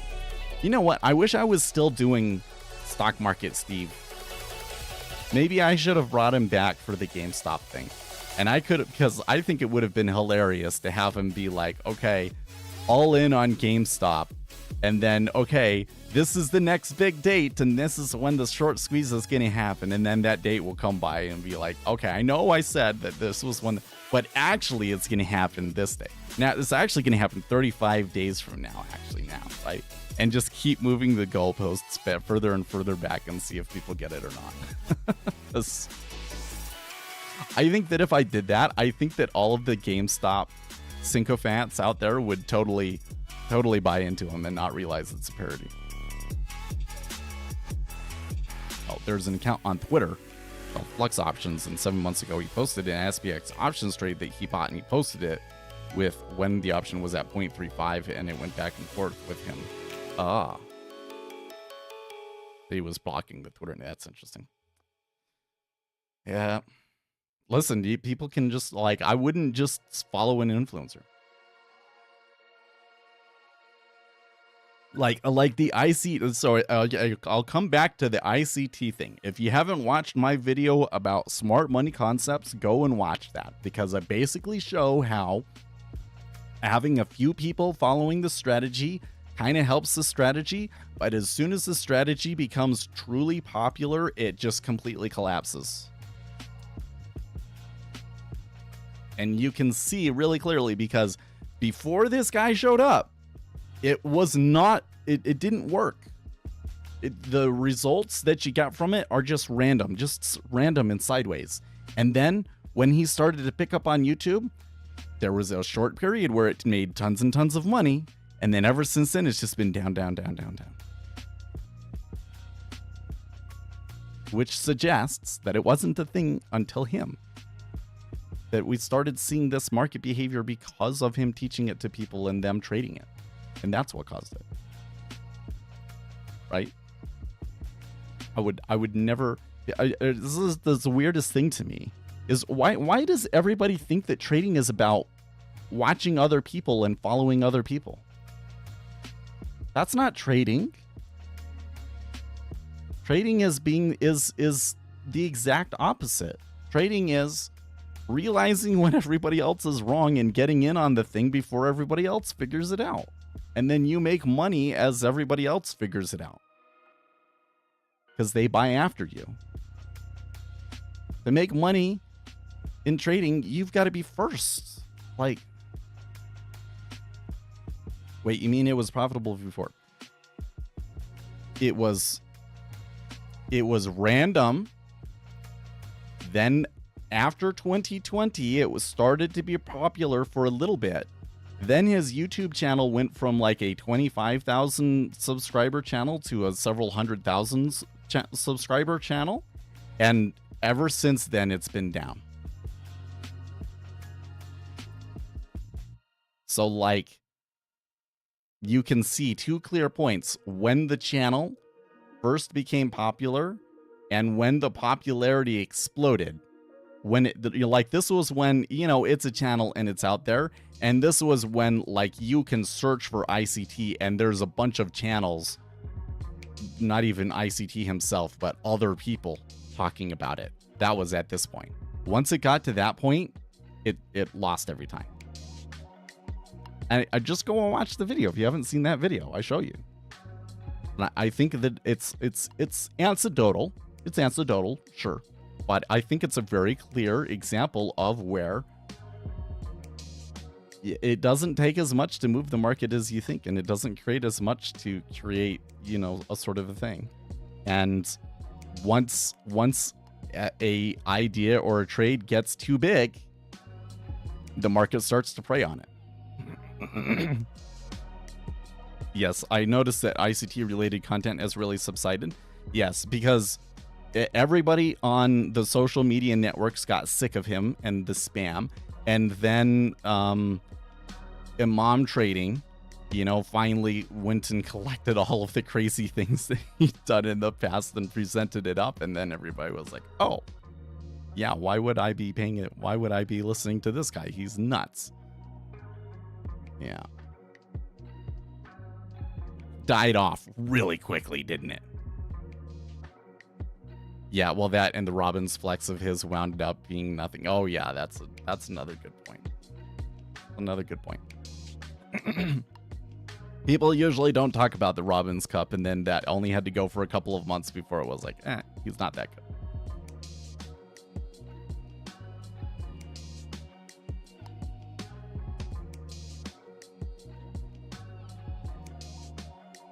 That rise in GameStop is a pretty strong one. But it looks like it might be coming back. Yep. You just see these smatterings of people promoting it, trying to be influencers. Yes, dude, it's like 19-year-old kids that just learned trading, and all of a sudden they're teaching it to you. It's actually, when you think about it, it's actually kind of genius, because nobody can sit and watch a whole ICT video. Like, basically, if you go and you watch his videos are all just hours of him talking about himself and just being narcissistic. Like, I don't get how anybody watches that and their first thought is not, this guy is a chronic narcissist. Is just like so in your face. He spends all the time talking about yourself, and then somehow within that 3 hours of that, he explains a strategy that really isn't a strategy, right? And so all of these other guys came up to be like, okay, I'm going to digest it for you and present it into an easy 5 to 10 minute format, because you can't stand watching the whole video. It's really quite a brilliant thing, and it all fed into itself, right? Continued to promote him. It's just nuts. It's just nuts. Listening to that guy ramble for 9 hours is worse than having your fingernails just the whole thing. But you know what? This is another thing that really irks me, though, is were there really that many people that enjoyed watching him? I don't think so. I'm really skeptical about that. I really wonder how much of that was entirely just a YouTube thing, right? Like ICT with the people that he pays to promote him and everything else like that, they were finally able to get the YouTube algorithm to respond to them and blow up. And all of that discussion and all of those people following and everything was not because people really liked him and believed in his ideas and everything else like that, but just YouTube pushing it to people. If that is the case, and I do strongly suspect that is the case, that really kind of gives you an idea of how scary it is, the power that these algorithms have. This is just like the same thing with like the conflict in Israel that people are suspect that TikTok is intentionally promoting Hamas propaganda, and that kids like Gen Z are more supportive of Hamas because of TikTok. Like, it's insane. Here's what's weird. His average live stream would push 10 to 16k viewers. Every community post he has thousands of likes, but no comments on any of it. Yeah. Like it could have been all entirely faked, like robots, view botting, etc., and all of the success was just gaming the algorithm. May very well be the case. And even beyond that, all of the noise on Reddit, that may have all just been him. Like, it could just be him creating tons and tons of fake accounts and having, hey, do you what do you think about this? What do you think about, like, because that happens. We could do that. Maybe we should do that. I mean, I talk about this sort of stuff all the time, but then we're like, we would like to keep it low profile.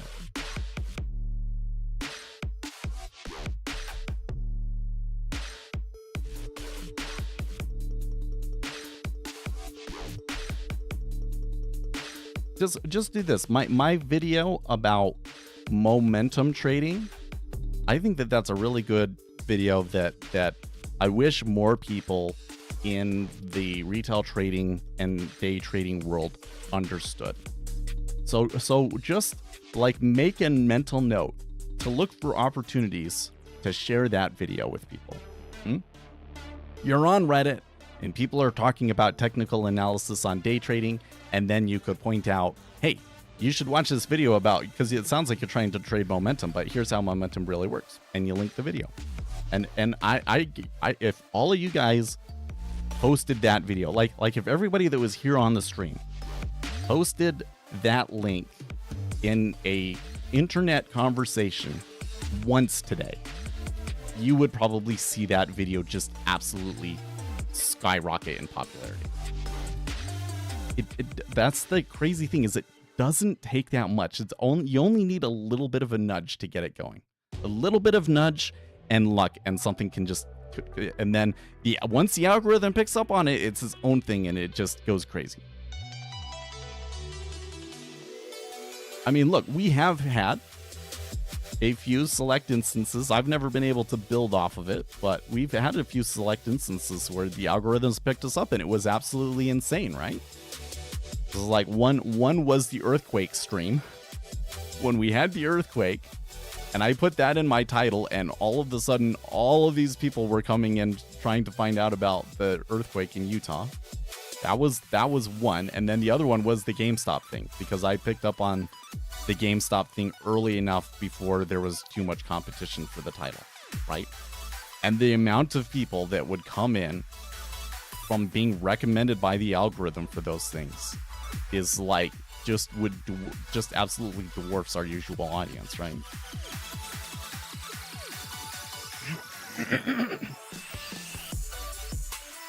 Yeah, the abuse thing is totally a thing.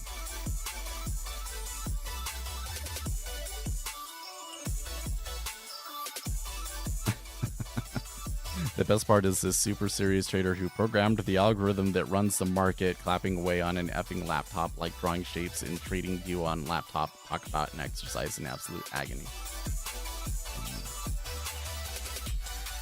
I don't understand. Maybe this is because this is something that I will never understand and never pick up on because I'm ADHD. Like, how do people not see through that, like, immediately? I can't see how anybody hears even a sentence from that guy and goes, oh, this guy seems to know what he's talking about and is a really reputable person. I should follow him. Like, freaking everything about him screams weasel and narcissist. It's literally like, he just immediately starts talking about himself and how he's, yep, I programmed the market and all these crazy things. People that don't immediately see that and go, like, think that's suspicious. Like, what? Yeah, I don't understand how someone can power through, I programmed the market. Exactly, man. Like, it just...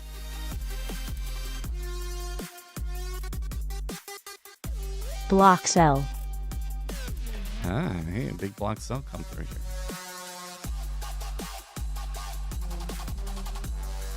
I'd say that the market has been relatively quiet and meandering, but we are down 3 ticks. And that sell right there was like dwarfed everything else from this morning. So that was a significant sell right there. Takes real big what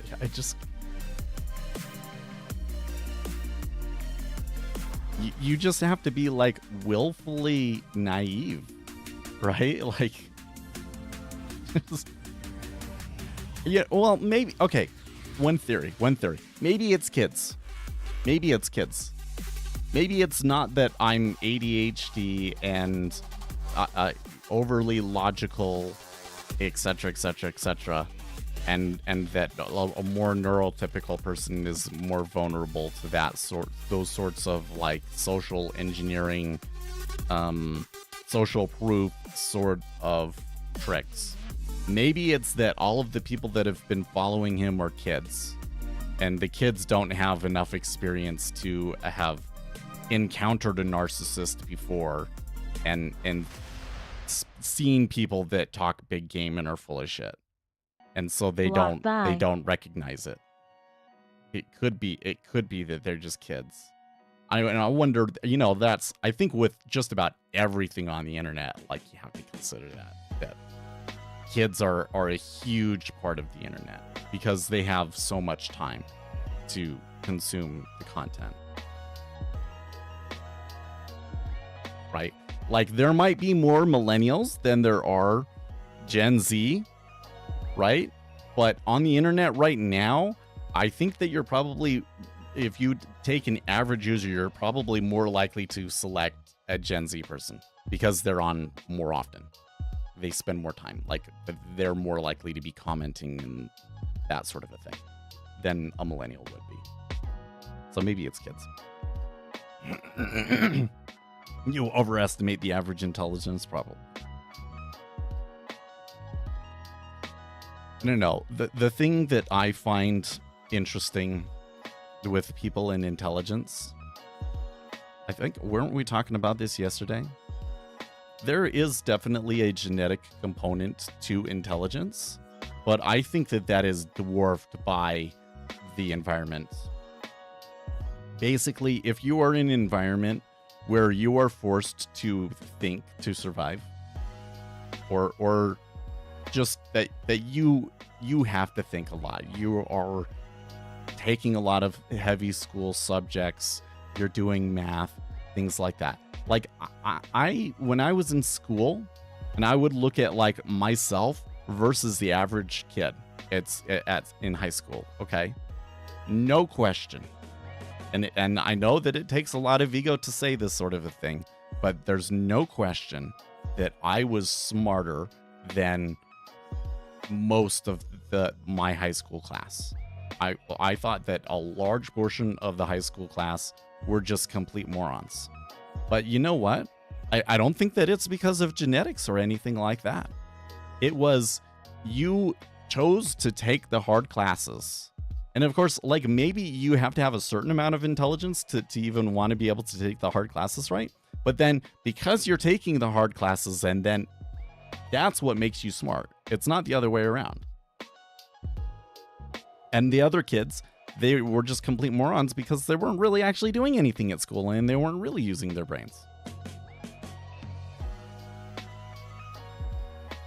You weren't you weren't popular in high school. I just had my group of friends. Yeah.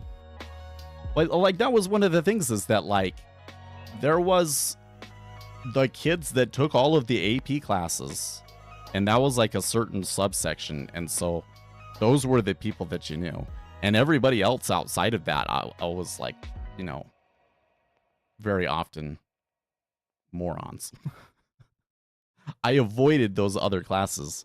There was some kids in those classes, and you know, that weren't in the AP classes that I did like. There for sure was. Okay. But I hated any of the general classes because there was always like those one or two morons that just ruined the class for everybody, you know? And in the AP classes, you didn't get those. There's a resentment we kids who were unpopular in high school have a hard time letting go of. Well, I don't really feel resentful about it. I'm just saying, okay, when I compare myself to the other kids that were like in the AP classes, okay, I can think of a handful that were like truly talented. Like, there was something about them that they were just significantly more intelligent than everybody else, and everything came easy to them. Okay, so that's maybe the person that has like the 153 IQ, whatever the deal is, right? I felt that in terms of intelligence, that I felt like, you know, I always struggled. Like, I had to work hard. I had to spend more time studying than other people did, probably largely as a result of my ADHD, right? So at the time, I might have like ranked myself relative to the other peers in the AP classes as low, but then everybody would tell me that they thought I was incredibly smart. Like, I am used to being told that I was smart, especially in school. And like, the other kids, even in the AP classes, would tell me that and ask me questions and things like that. So is it like, oh, I'm actually one of those ultra talented people that is clearly more intelligent than everybody else, and I just don't realize it, sort of a thing? But I don't think that that's the case. I think that the only reason that I appeared smart was because of the excessive amount of effort that I had to put into it relative to everybody else, and that there was advantages in that. So the whole point is that what makes you smart is thinking. It's exercising your brain as a muscle. What makes you smart is exercising your brain. You know? And so the average person is not really like naturally dumb. It's just that the average person hasn't had to put in the effort and do the thinking. That's it. That's the only difference between, that's what I think is the only, like in terms of like overall intelligence, like how am I able to program and do all of these complicated things and the average person's not?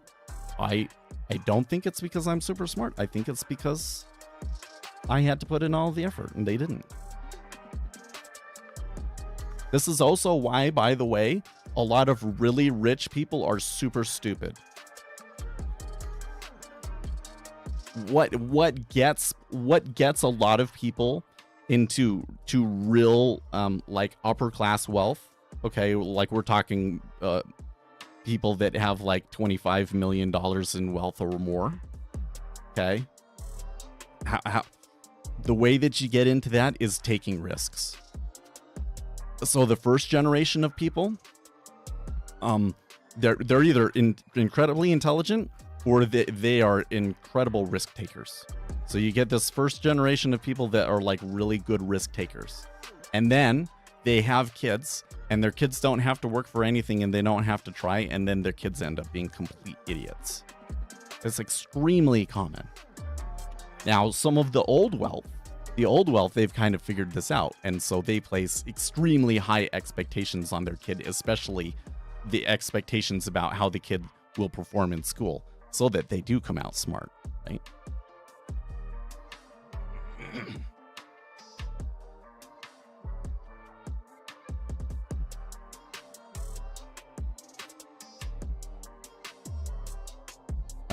Let's see here. Everyone argues when I say this one, but I still believe if you play dumb all the time, you will only be dumb the end, because since they are always playing dumb, they never get to learn. Yeah, what were you saying about theater kids are like what? Theater kids never grow out of that tallest midget in the room mindset.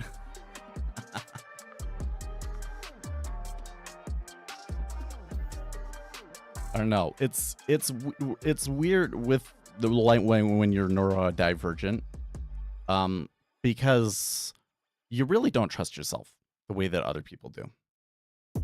This sort of stuff, like Kanye West. Okay, I don't know. I don't get that guy. I don't get that guy. He says a lot of stuff that just seems like it's so enormously, incredibly stupid. And then he'll turn around and he'll do something that just seems so brilliant. Like, how did you ever come up with that shit? And it just works out for him and it's insane. How does he do that? I don't get it. But the thing that is the most amazing is how you can get up and say such stupid things and take such crazy risks and be so confident in yourself about it the whole time. Because me, I would every step of the way, that's probably not going to work. This is dumb. Except, like, I don't trust myself on those sorts of things because my experience has been the whole time is everybody telling you like, oh, what the hell are you doing, Seth? Right? That's like my whole experience. It's everything that I've ever been told by other people has either been, what the hell are you thinking right now? Or, geez, Seth, how are you so smart? That's like, so you don't trust yourself. And these people that have that kind of confidence is just like wild to me. It's like that's dangerous. That kind of confidence. But it can lead to some like incredible wealth. So like, who am I to argue? I have seen some family offices who don't give their kids handouts. However, they will provide their kids loans to start companies. I think that's the way that I would do it. I'm not going to give my kid anything, but if they are going to take a risk, I'm going to help them take a risk. So like, I don't think that I would do something like, I'm moving out on my own now. So, but can you pay my rent? Because some rich people will do that. No, absolutely not. Like, if you're going to be out on your own, then you're going to have a job and you're going to pay for it yourself. But if you're going to school, I'll pay for it if you're going to school. But once you're out of school, then I'm not paying for it anymore. I'm not going to help you pay your rent or any of these other sorts of things. But if you're taking a risk, if you're starting some sort of a business venture or whatever, then I'm going to invest in it, yes.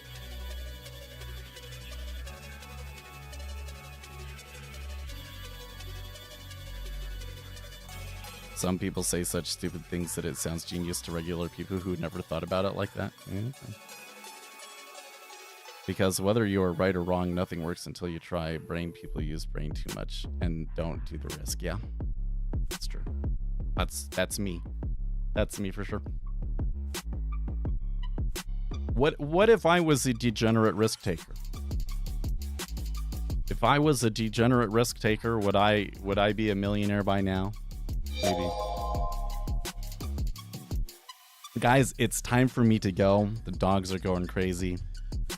Good discussion. We can continue tomorrow. I will see you then. Stay